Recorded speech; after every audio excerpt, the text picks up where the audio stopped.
How to operate the washing machine. First, make sure the washing machine switch is on. Once that is on, choose the program you'd like to use.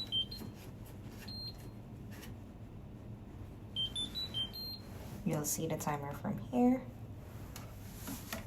Open the washing machine. Load your clothes inside. Gently close it. Load your detergent here.